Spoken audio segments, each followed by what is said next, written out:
하이솜입니다. 오징어 게임 대단원의 막 시즌3 예고편 보셨습니까? 아마 넷플릭스가 제작한 한국 드라마, 아니 전 세계 모든 작품들의 예고편 중에서 가장 잘 뽑았다는 극찬을 받고 있을 정도로 엄청난 예고편이었는데요. 오징어 게임의 피날레는 넷플릭스 입장에서도 아주 많이 공들일 수밖에 없는 작품이기도 하죠. 그 이유는 오징어 게임이 가진 전 세계적인 가치 때문인데요.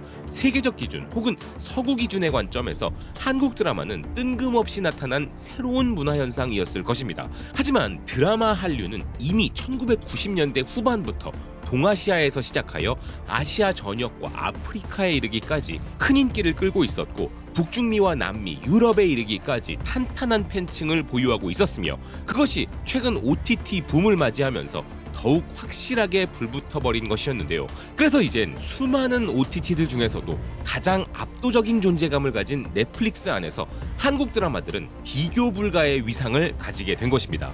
바로 오늘 이 순간에도 넷플릭스 글로벌 탑10에 무려 5개 작품을 올리며 절반을 차지하고 있는 나라, 바로 우리 대한민국의 넷플릭스 안에서의 존재감은 킹덤으로 시작하여 오징어 게임이라는 작품을 통해 세계적으로 통한다는 검증을 모두 마쳤고, 지금 현재도 넷플릭스를 장악하고 있음을 그 누구도 부정할 수 없는데요. 그래서 드라마계의 강남 스타일과 BTS라 할 수 있는 킹덤과 오징어 게임은 이전의 한류와는 완전히 다른 시대를 열어버린 것이죠. 그러니 이 작품들은 우리에게도 고마운 존재들이지만 넷플릭스야말로 이들에게 큰 절을 올려야 할 것인데요. 이 작품들은 넷플릭스의 글로벌 전략을 완성시켰을 뿐 아니라 상업적인 가치 측면에서도 글로벌 콘텐츠 데이터 전문 기업 패럿 어널리시스의 분석에 따르면 4조 7,500억 원의 수익을 선사했기 때문입니다.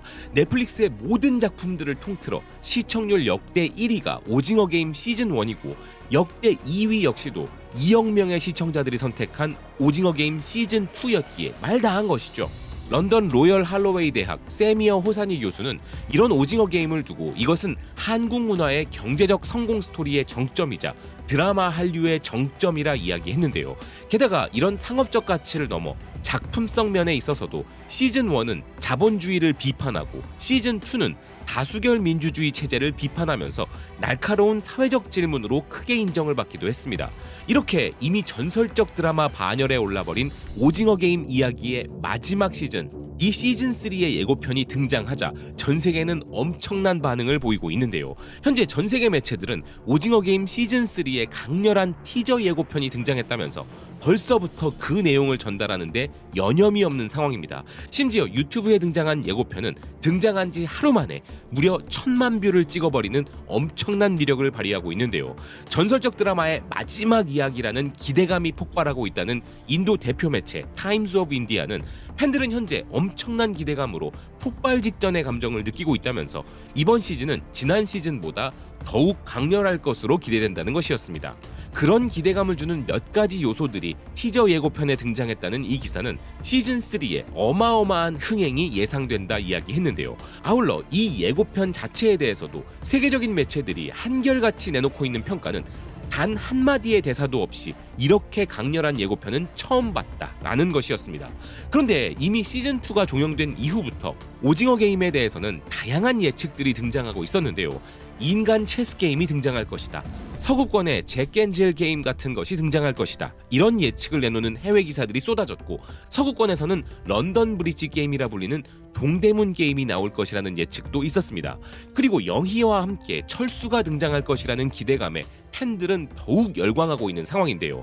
게다가 우리는 뽑기 기계라 부르는 일명 건볼 머신의 등장으로 인해 팬들은 더욱더 열광하고 있으며, 도대체 어떤 새로운 게임이 등장하게 될 것인지에 대해 전 세계 수많은 커뮤니티들에서는 추리와 예측들이 넘쳐나고 있는 상황입니다. 아울러 이정재 배우의 극중 캐릭터인 기훈이 시즌2와는 완전히 다른 모습을 선보일 것이라는 황동혁 감독의 언급이 있었기에 기훈의 변화될 모습에 대한 기대감은 물론이고, 드디어 이 섬의 비밀을 파헤치기 위하여 고군분투하는 준호와 프론트맨의 이야기도 등장하게 될 것이기에 해외 매체들은 큰 기대감을 표출하고 있는데요. 하지만 해외 매체들이 그 무엇보다 가장 많이 이야기하고 있는 것은 지금까지 살아남은 캐릭터들 중에 누가 죽을 것인지, 그리고 누가 결국 살아남게 될 것인지입니다. 캐릭터들의 생존 여부에 대한 엄청난 추리 전쟁이 벌어지고 있는 것인데요. 심지어 글로벌 팬들 중에는 시즌2의 내용과 예고편에 등장한 몇 가지 단서들을 토대로 누가 가장 먼저 죽게 될지에 대해 이야기를 나누면서 이미 혼자만의 시즌3를 시청하고 있는 것 같은 사람도 있다는 것입니다. 오징어 게임은 그런 수준의 매니아층도 확보하고 있는 것이죠.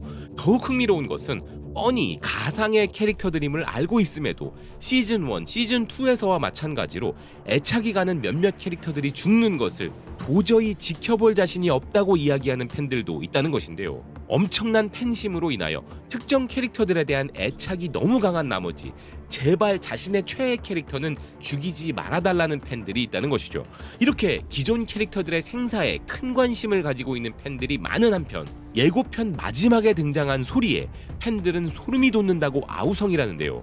대표적인 리뷰 평점 매체 IMDb를 비롯한 다양한 해외 매체들에 의하면 오징어 게임 시즌3를 기다리는 팬들이 다음 이야기가 어떻게 전개될지에 대한 힌트를 얻기 위해 아무 생각 없이 예고편을 보다가 마지막에 충격적인 소리를 듣고서는 이번 시즌3가 얼마나 무섭고 불길한 이야기를 하게 될 것인지 눈치챈 뒤 경악하고 있다는 것이었습니다.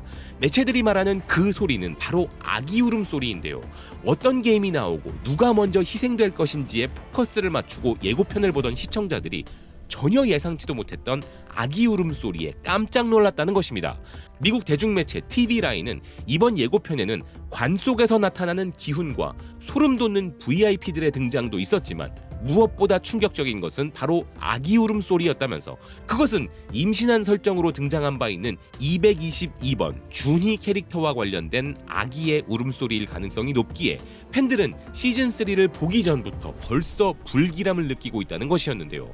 실제로 예고편을 시청한 수많은 팬들의 반응에서도 너무 재미있겠다 보다는 정말 충격적이라는 이야기가 더 많이 나오고 있었습니다.